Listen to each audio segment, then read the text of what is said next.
বন্ধুরা যে যেখান থেকে আমার ভিডিওটি দেখছেন আশা করি সবাই ভালো আছেন, সুস্থ আছেন। তো চারদিকে ডাকের আওয়াজে কোথাও ভয়েস দিতে পারছি না।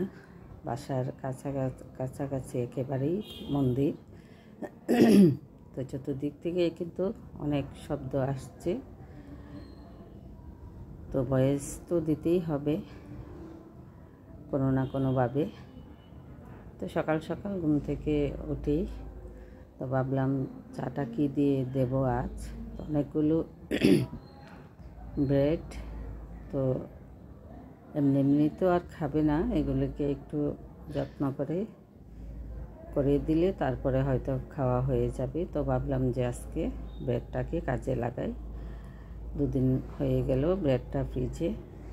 তো কিছু ব্রেড শুকনো করে ভেজে নিলাম। এটার কারণ হলো যে আমার কাজের মাসি, আমার বড় মেয়েটা ডিম কোনো দিনই ওরা খায় না। বড় মেয়ে কোনো ডিমই খায় না, আর মাসি মুরগের ডিম খায় না। তো এদের জন্য খালি খালি একটু ভেজে নিলাম, আর অন্য যারা আছে এদের জন্য ডিম দিয়ে সবগুলো ব্রেডকে ভেজে তারপরে চাটা দেব। তেমন কোনো নাস্তা আজকে বানাবো না, ওই যে ব্রেডটাই শুধু করব আর চা দেব। কারণ হলো পুজো বলে কথা, সারাক্ষণই খাবারের এটা ওটা আছে। তো সকালবেলা সবাই ওরা বলছে যে হালকা একেবারেই চায়ের সাথে কিছু একটা হলেই হবে, যেহেতু আমরা বাহিরে সময় কাটাই বেশি। তো আমাদের বাহিরে খাবার দাবারও হয়, আবার বাসার খাবারও আছে, সব মিলেই কিন্তু সকালের নাস্তাটা আজকে একেবারেই হালকা। আর আমার জন্য এটা সুবিধা, কারণ রুটি বানাতে গেলে দেখা যায় অনেকটা সময় লাগে। আর যেহেতু বাসায় সবাই আসছে, তো রুটিটা না বানালে দুপুরের রান্নাটায় অনেকটা সময় দিতে পারি। তো ব্রেডগুলো একে একে সবগুলোই ভেজে নিলাম, আর ব্রেড আমি মাঝখানে একটু কেটে নিয়েছি। তো আস্তা থাকলে বাঁচতে অনেকটা অসুবিধা লাগে, তো এই জন্য মাঝখানে কেটে নিলে ভাজাটাও সুন্দর হয়, দেখতেও ভালো লাগে। তো ব্রেডগুলো একে একে সবগুলোই ভাজা হয়ে গেছে। তো মাসিকে এখন এই যে বলবো চাটা করার জন্য, তো অফ ক্যামেরায় মাসি চা করে একেবারে দিয়ে দিবে সবাইকে। তো সব জিনিস মাসি করতে পারে না, তো কিছু জিনিস নিজের করতে হয়। যে রুটি ভাজা, তারপরে রুটি তৈরি, ভাজার আগে যে তৈরি করা, ওটাও খুব একটা পারে না ও। তো নিজেকে অনেক কিছুই করে দিতে হয়।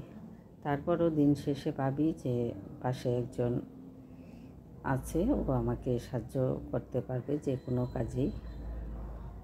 আর যখন ভাবি যে এই তো আর কয়টা দিন চলে যাবে বাড়িতে, তখন আবার এই চিন্তা হয় যে কীভাবে এই পুরো সংসারের কাজটা একা একা করব। তো প্রথম একটু অসুবিধা লাগে, পরে দেখা যায় যে ঠিক হয়ে যায়।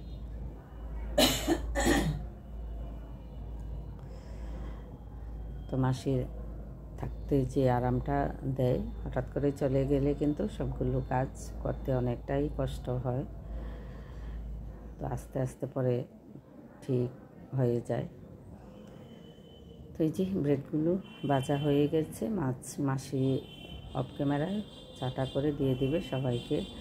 আর এই যে ওরা খুব পছন্দ করে আমি যে রুমে থাকি ওই রুমেই চাটা খেতে, কেউ ডাইনিং টেবিলেও যায় না, বা অন্য রুমেও কিন্তু কেউ যেতে চায় না, এখানে বসেই খায়। আর এদিকে এই যে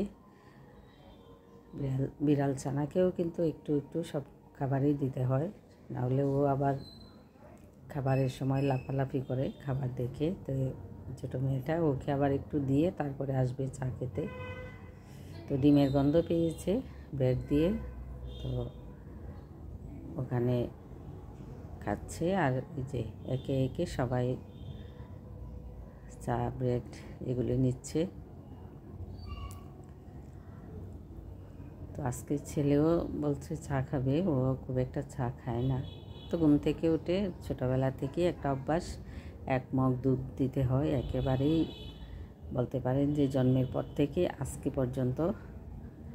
অনার্স পরে ছেলে আমার, এখনও কিন্তু ঘুম থেকে উঠে তাকে 1 মগ দুধ দিতে হয়। এটাই তার দুপুরের আগ পর্যন্ত খাবার, অন্য কিছু খেতে চায় না। তো আজকে যখন বললাম যে খাবে কি না, তো বলল যে খাবে। তো ছেলেকেও দিলাম, মাসিকে দিলাম। তো মাসি এদিকে আবার বিড়ালটাকে একটু সময় দিচ্ছে, আর ওরা চাটা খাচ্ছে। ওকে একটু সময় দিতে হয়, তাহলে দেখা যায় যে খুব ছোটাছুটি করে। তো মাসি বসে ওকে একটু সময় দিচ্ছে। আর এদিকে দেখুন সকালবেলা আমার এই যে মাটির ফিল্টারে জল রাখতে হয়। তো এই যে কলটা, এটা কিন্তু আমি বাড়িওয়ালার কাছ থেকে বাড়তি একটা পাওনা পেয়েছি, যে ডাইরেক্ট জলটার জন্য। অন্য ভাড়াটিরা এই সুবিধাটা পায়নি, আমিই পেয়েছি, যেহেতু আমার বারান্দার দিক দিয়েই কিন্তু ওই পাইপটা উঠেছে। তো ওনাকে যখনই বলছি যে এটা দেওয়ার জন্য, উনিও সাথে সাথে রাজি হয়ে আমার এই যে খাবারের জলের জন্য কোথাও যেতে হয় না বা ফুটিয়ে জল খেতে হয় না, সারাক্ষণই মেশিনটা চলে। যেহেতু এত ভাড়াটি, এটা ওটু চলে, এখান থেকেই আমার ওই একেবারে তরতাজা জলটা খেতে পারি। আর আজকে রান্না দেখালাম না, তো দেরি হয়ে যাবে, ভিডিওটাও অনেক লম্বা হয়ে যাবে। এই জন্য রান্না করার পরে এই যে আজকে কি রান্না করলাম এগুলিই দেখাবো। যে বেগুন বড়া, তারপর সরিষা বাটা দিয়ে কই মাছ, মসুর ডাল, তারপরে পাঁচমিশালি সবজি দিয়ে একটু শুটকির ঝোল, যেটা আমি বরাবরই রান্না করি, আপনারা দেখেন। ওই তরকারিটা আমার পরিবারের সবাই অনেক পছন্দ করে, একটু ঝোল থাকবে। তো ওরা খেয়ে বলতেছে যে ওই শুটকি তরকারিটাই ভালো ছিল। ওই শুটকি তরকারিটা এত ভালো হয়েছে, পরে মাছ নিয়ে ওরা বলতেছে যে না, শুটকি দিয়ে আমাদের ওই পেট ভরে গেছে, মাছটা তেমন একটা আজকে ভালো লাগছে না। কারণ ওই যে প্রথম দিকেই শুটকিটা খেয়েছে, যার কারণে এই মাছটা এতটা ভালো লাগেনি। তার মানে সবাই এত পছন্দ শুটকি। আর এই তরকারিটা সবসময় রান্না করতে হয়, তো সবসময় তো আর দেখাই না, মাঝে মাঝে দেখানো হয়।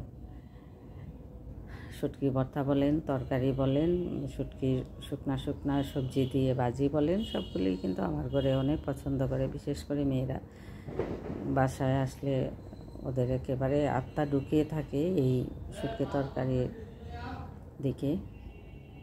তো আজ এই পর্যন্তই। ভালো থাকবেন, সুস্থ থাকবেন, আমার পাশে থাকবেন। ধন্যবাদ সবাইকে।